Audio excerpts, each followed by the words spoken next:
WNBA All-Star, Chiney Ogwumike. Welcome, my friend. Glad to be with y'all. You are here just in time for another edition of Something, Nothing, or Everything. I want to start with Tyler Hero, who scored the first 14 points for the Miami Heat last night. I believe he started 5 of 5 en route to a preseason win over the Hawks.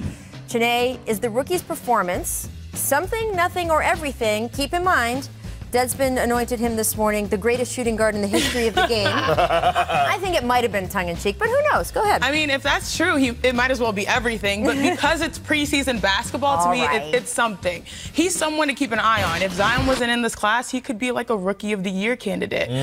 People don't realize that during this time, he shot 53% from 3, averaged 16 points in preseason. Like, that's someone I have my eye on. So I like Tyler Hero, his heroics. Oh, there we go. Oh, She was waiting all day for that. There you go. What do you got, Kendrick? I think it's everything. I mean, the Heat took a lot of side eyes when they drafted him. And obviously, they look like they're giving him the opportunity to be aggressive and saying, hey, young fella, we are behind you. And guess what? He's been delivering so far. Because I knew when they drafted him, I was like, hold on, they drafted Tyler Hero, and ever since Summer League, he's been producing. And for him to come out like this, and they give him, basically hand him the keys and support him, and he comes out and to deliver, I think it's everything.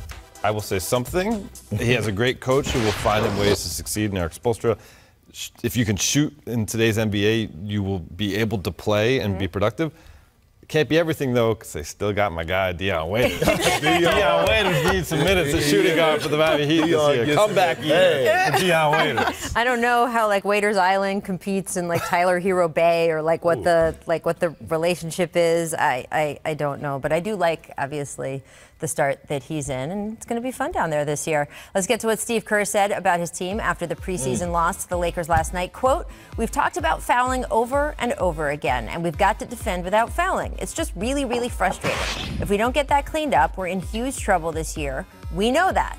Perk, is this something, nothing, or everything? I think it's everything, and I think it's a great job by Steve Kerr. Listen, they're already behind the 8 ball with losing KD and Clay. And they cannot get off to a slow start in the West, because if you get off to a slow start in the West, you're going to find yourself in the lottery. So I think that was a great job by Steve Kerr coming out publicly and criticizing the Warriors' defensive and rebounding, because that's where they lack at. We're losing those 2 guys and losing a couple centers at their position. I think that was a great job by Steve Kerr, so I think it's everything. I do think it's everything as well. I was just going to say something largely because, Marquise Chris, he actually produced from that position. He had 11 rebounds.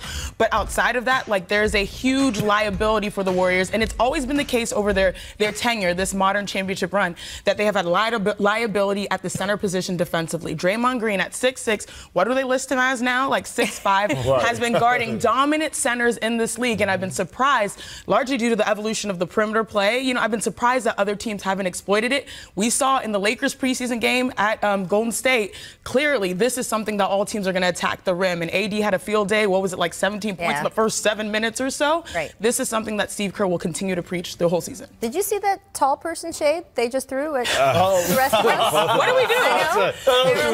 That was like 6'5". Oh, yeah, you're right. For us, that's small, right? I don't think it was a tall thing. I think it was kind of like a Texas thing. It is a Texas. H-Town stand over there. It's something because, listen, Steve Kerr has to make sure this group is not complacent. They can't just get through games and win the way they did the last 5 years getting the NBA Finals because they had the greatest collection of talent. But it's not everything, because last night Steph Curry started off 2 for 11.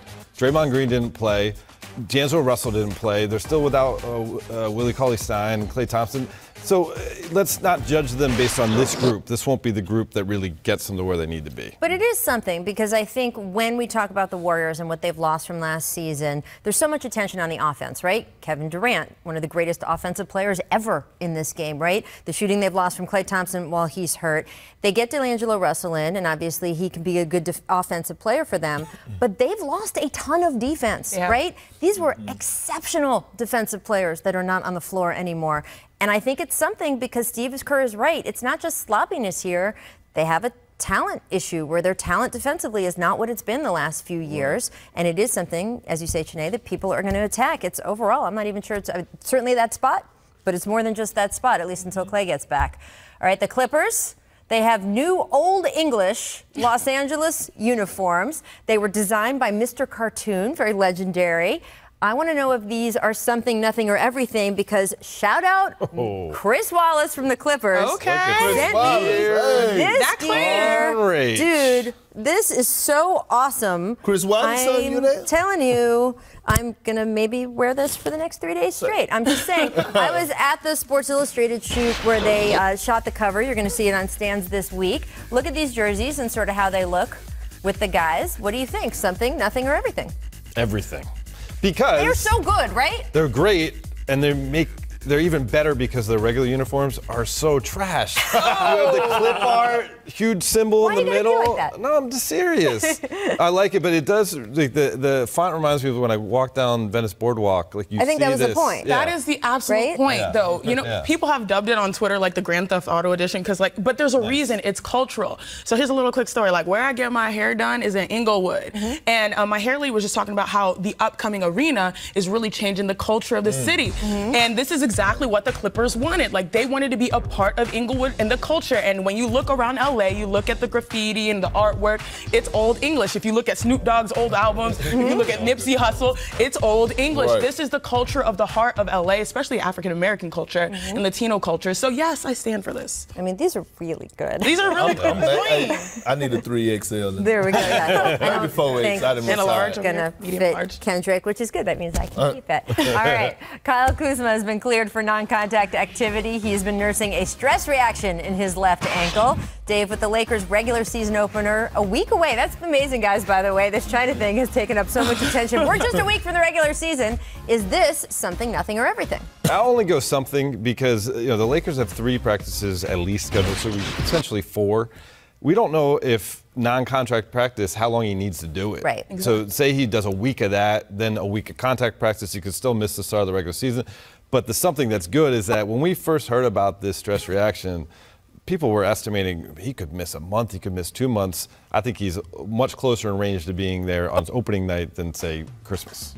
But I don't want to put pressure on Kyle Kuzma, even though I think this is like the year LeBron is turning, 35? Like, this is the time. I don't want to put pressure, which is why I sort of want to say nothing, because he needs to take his time to get back. And you said it, stress reactions turn into stress fractures, which means broken. Like, you need to take your time and get right. So let's not put pressure on Kyle Kuzma. Make sure you, rehab. And as you mentioned, like, the contact factor will be the one thing I'm figuring out. Like, okay, that'll be a week or 2 weeks, or it could be 2 days based on how he feels. But he has to take his time. I'm starting to feel like the outcast because I'm going to say it again.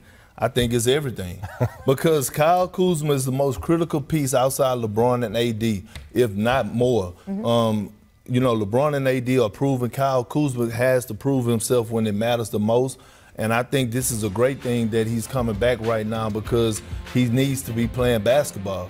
He needs to get in that rhythm. He needs to be able to be on the court with these guys and develop chemistry.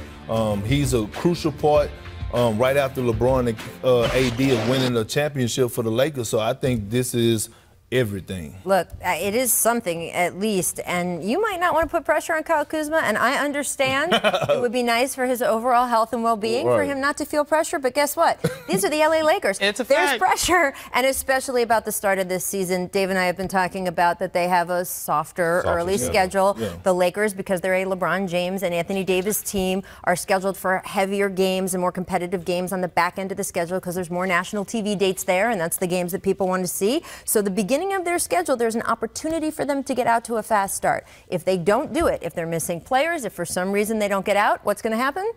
Ooh, we're going to be talking about Frank Vogel. And so many other things. And guess what?